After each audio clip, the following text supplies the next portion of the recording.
The haunting shadows in Grandma's attic. Grandma's house always felt wrong, as if the walls held secrets too heavy to bear. It wasn't just the peeling wallpaper or the warped floorboards.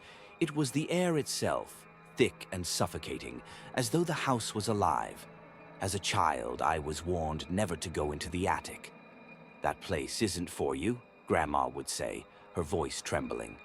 No matter how much I begged, she never explained why. Years later, after her funeral, the house became mine. I thought of her warnings as I stepped inside, the musty smell wrapping around me like an unwelcome embrace. Nothing had changed. The same faded photographs on the walls, the same eerie quiet. At the end of the hallway stood the attic door, its tarnished knob catching the dim light. It felt like it was waiting. For days, I ignored it, sorting through her belongings downstairs. But every night I could hear faint sounds, creaks, whispers, drifting down from above. On the third night, I couldn't take it anymore. I grabbed a flashlight and approached the attic door. As I turned the handle, a chill spread through my hand, and the hinges groaned like a wounded animal. The staircase beyond was steep, leading into darkness that my flashlight struggled to pierce. The air grew colder with each step, carrying a stale, metallic scent that made my stomach churn. The attic was larger than I expected, its corners swallowed by shadow. Dust-covered furniture and boxes cluttered the space, their shapes distorted in the dim light. In the far corner sat an old rocking chair, its wood polished smooth by time.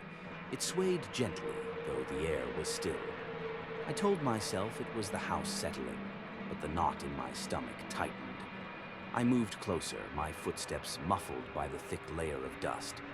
An old trunk sat near the chair, its surface scarred and stained.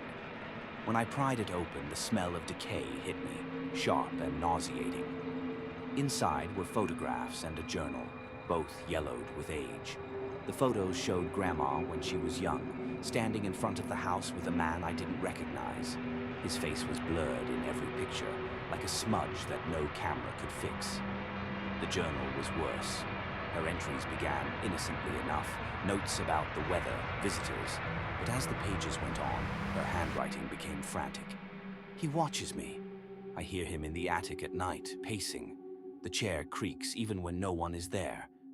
I locked the door, but it doesn't matter. He finds a way. He always does." The final entry sent a chill down my spine. "If you're reading this, don't stay.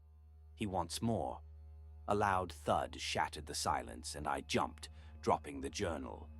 The rocking chair was now still, but the shadows on the walls seemed to move, writhing like living things. My flashlight flickered, and for a moment I thought I saw a figure, a tall, gaunt shape with hollow eyes, lurking just beyond the beam. "Leave." The whisper was faint but unmistakable. My breath caught and I spun around, shining the flashlight into every corner. The attic was empty, yet the air felt alive, pressing against me. The door slammed shut with a force that rattled the walls. My flashlight died, plunging me into darkness. I stumbled toward the door, yanking at the knob, but it wouldn't budge.